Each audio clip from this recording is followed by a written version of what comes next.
How important was it for you to display an unbiased representation of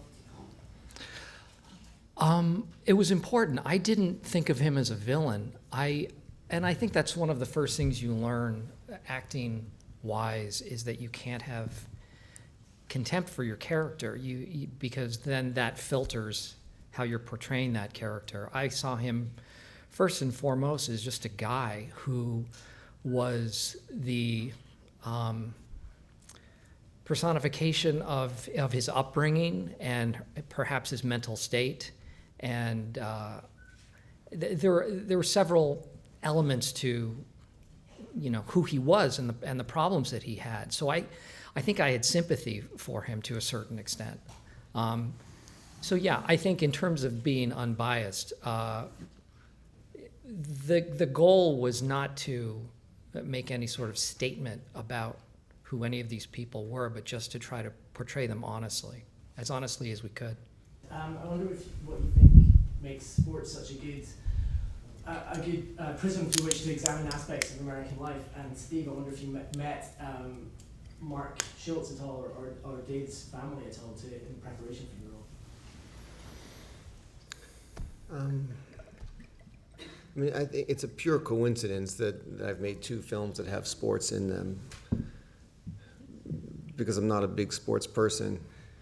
But I mean, they're dramatic. I mean, they're so expressive, and especially a story like this where so much is repressed and restrained, and to have these moments where physically you can explode. Wrestling is a hard sport to shoot, I think, for a few reasons. One is because there's lots of bad angles. Nicely all put. bad angles. Right. But another is that you can't fake it like you can other forms of faking, like in boxing, or you could throw a punch and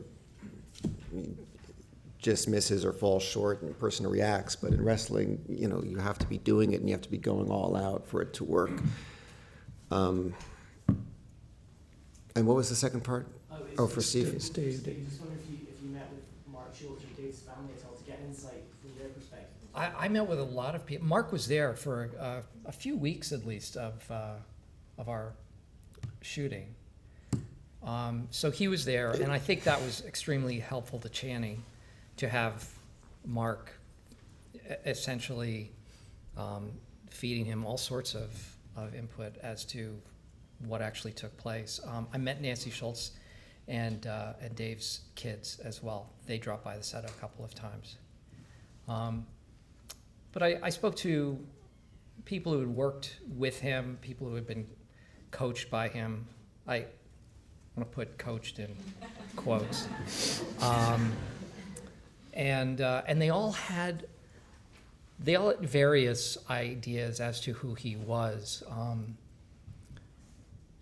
But they all said essentially the same thing about his demeanor, how unnerving he was to be around. So yeah, I did a lot of research that way as well. A lot of people were generous with their... Can I ask you, Steve, with regards to the physicality of the role, did you want to just pick up nuances of who he was, or did you want to bring your own interpretation to what you thought he was physically? Well, I guess a little bit of both. We were trying to emulate his look, the way he spoke, the way he moved. I watched a lot of footage on John DuPont, and his physicality was a great part of his person, and how people responded to him, which I felt. When I arrived on set looking like that, people tended to respond to me differently. So I think it was informative.